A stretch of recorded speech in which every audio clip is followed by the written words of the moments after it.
Non, mais je vous jure, les gars, je vous jure, j'en rigole, mais je bout de rage. Je suis en colère. Mais je me dis plein de choses dans ma tête. C'est bon, la saison elle est finie, on est déjà sûr de se maintenir, on est en finale de l'Europa League. Je me dis place tous ces trucs-là en fait pour me consoler, pour me calmer. Donc voilà. Et quand je suis tombé sur cette image, il y a un génie qui a postulé cette image sur les réseaux.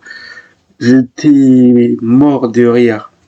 J'étais mort de rire parce que United perd 2-0, Tottenham perd 2-0. Et les deux matchs s'est déroulé à la même heure.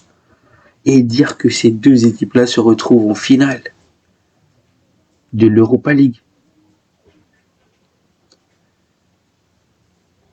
En fait, le truc qui me dégoûte dans l'histoire, c'est que personne ne nous respecte. N'importe qui vient chez nous, il nous met une fessée. Ces joueurs-là, ça porte pas leur coronesse, les gars. Faut se dire les termes.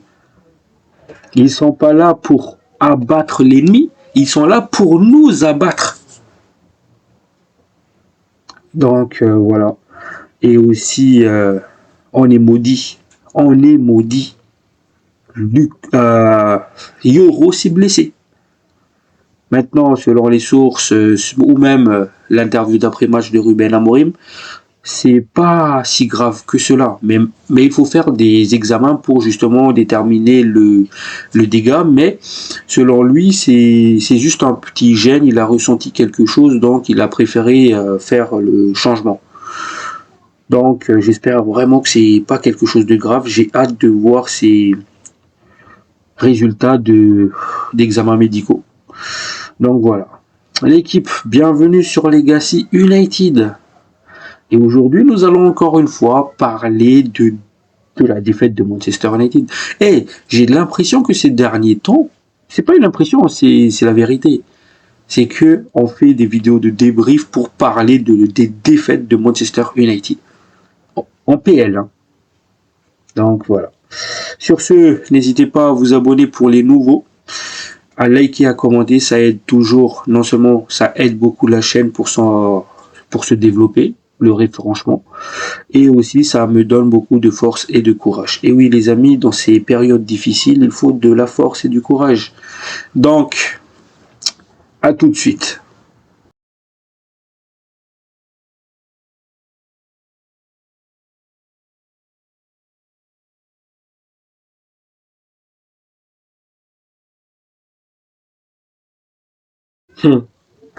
La famille, bonsoir à vous, j'espère que tout va bien pour vous pour ce qui est de ma part. On peut dire que ça va aller, hein. J'ai l'habitude maintenant, donc voilà. Comme vous l'aurez compris, aujourd'hui nous allons faire le débrief de ce match face à West Ham.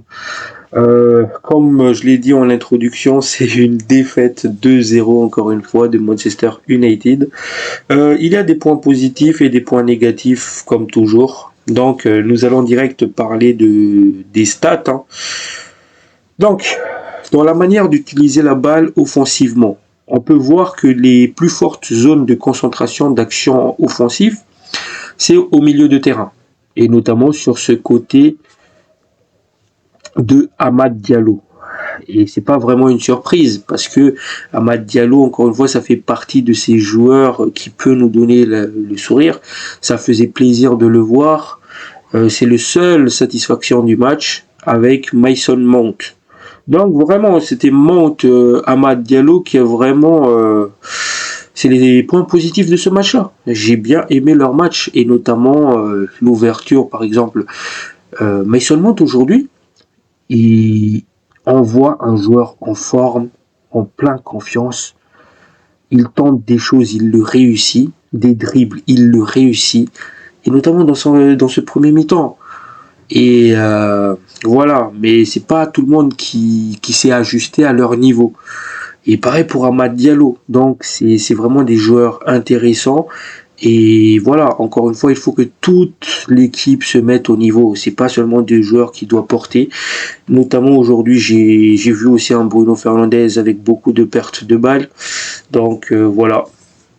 Donc les zones de concentration d'action offensive, c'était plutôt sur ce côté droite de Amad Diallo. Après, évidemment, un peu sur le côté gauche aussi. Donc voilà.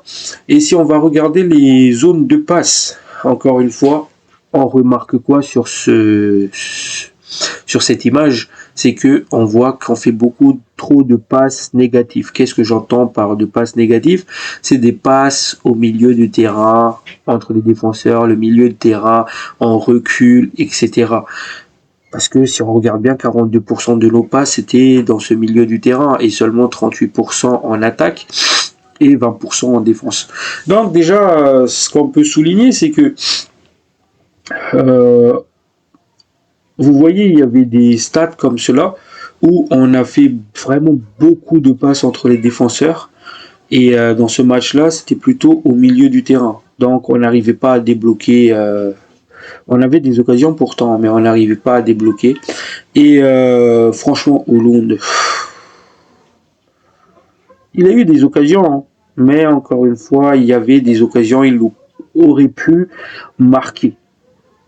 Mais on va y revenir juste après. Donc, si on va parler des duels dans ce match-là, les duels, grosso modo, pas de grosso modo, tous les duels étaient gagnés par cette équipe de West Ham. D'abord, si on va parler de tacles gagnés, 65%, 50%. Interception, on n'a fait que 3 interceptions et de l'autre côté, il y avait 8 interceptions. Juste pour vous dire, duel aérien, on s'est fait aussi manger, ou même les dribbles, on se fait manger. Donc, je me répète à vous le dire dans mes débriefs, quand à chaque fois que cette équipe de Manchester United perd les duels, on perd le match systématiquement. Et c'est pas seulement Manchester United. Grosso modo, dans le football, si tu perds ces duels-là, les seconds ballons, si t'as pas faim, bah au final tu vas perdre le match. Et l'exemple type de duel perdu, c'est le deuxième but du match, notamment un Ugarte qui essaie de contrôler et qui se fait qui tombe et qui se fait prendre la balle et voilà, interception et voilà, c'est fini derrière, ça va vite. Donc voilà, alors que c'est clairement deux équipes malades, mais au final, Tottenham a fait le boulot, West Ham a fait le boulot et il passe devant nous au classement. Je vous jure les gars, ça me débite, ça me dégoûte. À domicile en même temps, en plus. Donc voilà, on va maintenant revenir vite fait aux différentes actions de ce match-là. Tout d'abord, le premier but du match, ça vient de Amad Diallo et Mazraoui qui s'est fait déposer par Mohamed Kudus qui centre dans l'axe et où un Ariamas s'est fait manger par Souček et qui vient marquer le premier but contre le cours du match, hein, parce que jusqu'à cette action-là, West Ham, il était pas vraiment aussi dangereux que ça, parce que c'était Manchester United qui faisait le jeu, la position de balle était en notre faveur, les duels étaient en notre faveur, mais on s'est pris quand même ce but-là, et ce but-là, c'était clairement évitable. Et d'ailleurs, Ruben Amorim l'a souligné dans sa conférence de presse d'après-match, on a encaissé un but évitable et on a eu des occasions de marquer. On a manqué d'énergie, de vitesse, on doit faire mieux.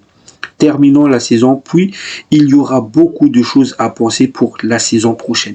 Et Ruben Amorim, en fait, il a compris les lacunes de l'effectif. Parce que dans cette interview d'après-match, justement, il a eu des propos assez dur et aussi il s'est projeté à ce qu'il veut faire l'année prochaine. Il va y avoir beaucoup de boulot et il a même parlé en cas de qualification en Ligue des Champions qu'il était un peu partagé, mitigé. Est-ce que c'est vraiment important de se qualifier en Ligue des Champions, sachant qu'on a cette équipe-là et qu'on a besoin de travailler beaucoup de points et notamment il a précisé si cette saison-là, qu'il est en train de faire là, avec Manchester United, ça sera la dernière. Ça sera la dernière. On a eu la confirmation, Ruben Amorim l'a dit, ça sera la dernière. Parce que si ça va se répéter l'année prochaine,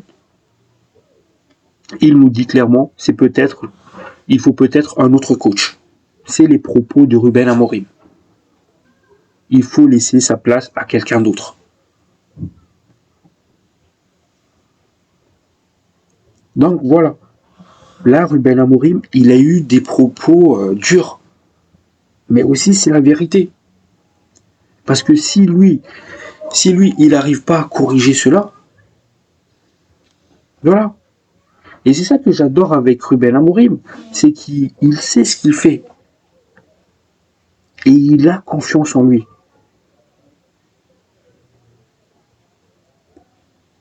Moi j'ai confiance en Ruben Amorim. Et notamment quand j'ai entendu cette conférence de presse où il a eu ces propos-là, je l'aime encore plus. Les gars, ça sera la dernière. C'est ce qu'il disait. Cette saison-là, ça va plus se reproduire. Parce que si cette saison-là, ça va se reproduire, il est peut-être temps de laisser sa place à quelqu'un d'autre. Et là, quand il parle de sa place, c'est vraiment le place en tant que coach. Au bout d'un moment, il faut que les joueurs soutiennent le coach. Donc voilà. Donc c'était clairement un but évitable. Et d'ailleurs, le deuxième but aussi, c'était évitable aussi. Et comme il l'a souligné justement, on a manqué de vitesse, mais aussi de la justesse et aussi de finition. Vous avez vu le deuxième but qu'on s'est pris là? Le deuxième but, un Ougarté. Il n'y avait pas de danger. Il essayait de contrôler la balle. Contrôler, protéger. Mais pourquoi tu protèges? Devant toi, il n'y avait personne à ce moment précis-là. Pourquoi tu essaies de protéger la balle contre quelqu'un qui est derrière toi? Accélère. Regardez cette image-là. Il s'est fait piéger, mais bêtement. Parce qu'au moment où il recule pour protéger la balle, qu'est-ce qu'il fait, le joueur de West Ham? Il recule. Du coup, il perd l'équilibre, il tombe. Et là, ils vont récupérer la balle. Et contre-attaque. Wan-Bissaka qui est servi. Wan-Bissaka qui remet dans l'axe. But de Bowen. Vous imaginez le genre de but qu'on s'est pris aujourd'hui? Des buts évitables. Ah, mais cette saison, c'est vraiment compliqué, les gars. On est vraiment en train de faire une saison catastrophique, compliquée. Et ça, d'ailleurs, c'est Ruben Amorim l'a souligné, hein, une saison compliquée, mais ça ne doit pas servir d'excuse. Perdre encore une fois à domicile en ayant plus d'occasions que l'adversaire, il faut marquer sur nos occasions. Parfois, un but peut changer le match. Et on a eu justement un but pour changer le match. Le but sur l'action de Rasmus Højlund, sur cette photo-là. Tu peux pas rater ce genre d'action, Rasmus. Tu voyais le gardien plonger, tu remets la balle basse comme ça. Mais on lucarne. Tu peux pas rater ce genre d'action. Parce que si tu as mis ce but-là, le match était relancé. On pourrait peut-être espérer quelque chose dans le match. Mais moi, quand j'ai vu cette action-là, qu'est-ce que j'ai fait? J'ai éteint la télé, les gars. J'ai éteint la télé. Je savais qu'on allait perdre.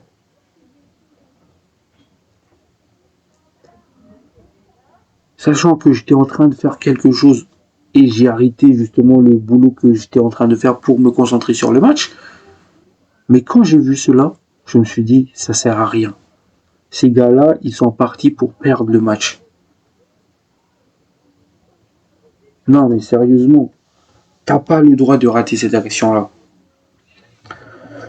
Et comme les mauvaises nouvelles, ça s'enchaîne, Lenny Yoro s'est blessé. Apparemment, selon Ruben Amorim, c'est pas si grave que cela. Il a ressenti une petite gêne, une petite douleur, donc il a préféré faire le changement. Mais il faut quand même attendre l'avis de l'expert, l'examen médicaux, pour savoir l'état de sa jambe, etc. J'espère vraiment que c'est pas une grave blessure. Et vous avez vu justement l'action. Vous avez vu Ruben Amorim à ce moment précis-là, quand il y avait cette blessure-là, il était en train de se mordre le doigt comme cela. Parce que oui, il le savait, ça allait faire beaucoup de dégâts. Ça allait faire beaucoup de dégâts. Lenny, c'est un joueur très très important. C'est un joueur qui est en train de monter en puissance. Et il fallait qu'il se reblesse. Moi, ce que j'espère juste de Lenny, c'est qu'il va pas faire le même carrière que Varane. C'est-à-dire blessure, blessure, blessure, blessure. Il est trop fort, mais je veux pas qu'il se reblesse. Là, je commence à me poser des questions. C'est quoi le problème? Pourquoi on est le seul équipe qui a beaucoup de blessures défensivement en défenseur central? De Ligt, Lisandro Martinez, Yoro, Maguire, Luke Shaw, Lindelof, Evans. Tout le monde s'est blessé. Eden Even, tout le monde s'est blessé cette saison. Et je suis désolé, on ne peut pas dire oui, il est fragile, parce que vous n'allez pas me dire que ces 7 défenseurs centrales, ils sont tous fragiles. Ok, pour Luke Shaw, je suis d'accord. Mais les autres, tout le monde, à part Mazraoui, tout le monde en défense s'est blessé cette saison. Il y a quelque chose qui ne va pas. Il faut se poser les questions. Il y a quelque chose qui ne va pas. Je pense que tous les joueurs de Manchester United doivent faire ce que Mason Mount a effectué. Parce que, rappelez-vous, Ruben Amorim, après le match face à Bilbao, il a expliqué comment Mason Mount il a fait. C'est-à-dire, il a surveillé ses repas, il a fait des bains glacés, il a gardé une style hygiène de vie propre. C'est comme cela, il disait. Je pense que tous les joueurs de Manchester United doivent faire pareil. Il faut revoir tout cela, l'hygiène.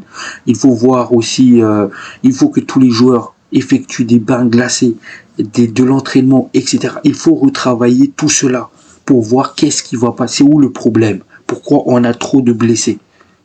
Parce que là, c'est pas possible.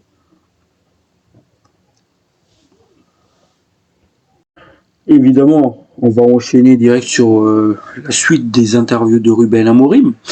Il nous dit aussi que on va bien préparer le match face à Chelsea et bien sûr la finale pour mieux finir la saison.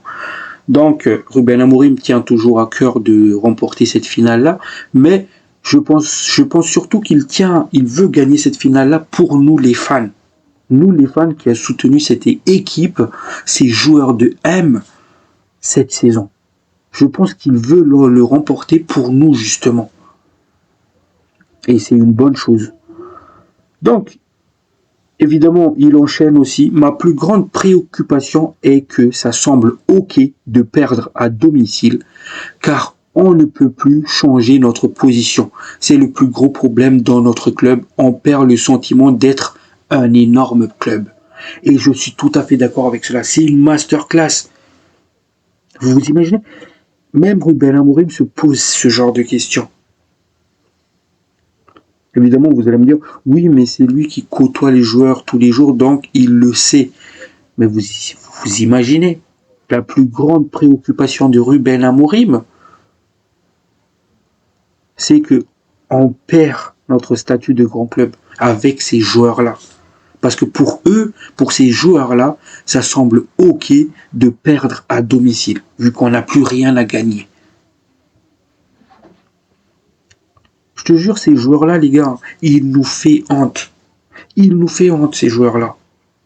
Ils ne méritent pas nos respects, nos soutiens. Ils font ce qu'ils veulent. Et c'est pour cela que moi, je me tue à dire, il faut virer tout le monde. À part Amad Diallo. C'est ces joueurs-là qui se donnent malgré tout. À part ces joueurs qui se donnent, il faut virer tout le monde et faire venir des nouveaux joueurs et inculquer l'ADN du club, le style de jeu, une nouvelle mentalité. C'est pour cela que moi-même, je mettrai en vente un Bruno Fernandes s'il y a une grosse somme qui tombe. Je ne dis pas que c'est un mauvais joueur, mais il n'est pas non plus sain, il n'est pas non plus innocent. Voilà, ça c'est mon avis là-dessus. Donc, il enchaîne Ruben Amorim. Je me sens embarrassé d'être dans cette position et c'est difficile à accepter. Tout le monde doit penser sérieusement à beaucoup de choses. Tout le monde pense à la finale, mais il y a des choses plus importantes auxquelles penser. Il faut changer beaucoup de choses à la fin de la saison. Là, peut-être qu'il nous lâche un indice, Ruben Amorim. Parce qu'il nous dit il y a beaucoup de choses à changer à la fin de la saison. Est-ce qu'il ne nous parle pas quelque part de mercato? Faire venir beaucoup de joueurs et vendre beaucoup de joueurs. Est-ce qu'il ne nous parle pas non plus des staffs, par exemple les staffs médicaux? Comme je l'ai dit tout à l'heure, il faut surveiller peut-être l'hygiène, les repas des joueurs, il faut que les joueurs fassent des bains glacés. Est-ce que c'est pas ces choses-là qui va changer, etc. Je pense qu'il y a quelque chose là-dedans qui va se passer. Il va y avoir un truc qui va se passer pendant le mercato estival. Donc, je vous tiens au courant, évidemment, des choses qui vont changer. Donc, il continue. Nous n'avons plus cette peur de perdre. Et c'est la chose la plus dangereuse dans un grand club. C'est de ne plus avoir peur de perdre. Parce que c'est ce qu'ils sont en train de faire nos joueurs. Les gars, ça fait quoi? Ça fait 7 matchs qu'on n'a pas gagné en PL. Ces joueurs-là, ils se disent, on s'en fout du championnat. Mais non, je s'en fous pas. Il faut se donner les moyens. On a notre honneur de grand club à sauver. Même les commentateurs Canal, ils ne nous respectent pas. Et ça, c'est depuis longtemps. Mais ces derniers temps, ils se cachent même plus, ces supporters de Canal. Avant encore, ils faisaient l'hypocrite. Ils nous trouvaient des excuses. Mais maintenant, ils se cachent même plus. Quand je regarde un match, je mets pas de sang. Est-ce que vous trouvez ça normal? Tellement, si je vais mettre le sang, je vais péter les plans. J'attends qu'il y a 1-0 à notre faveur.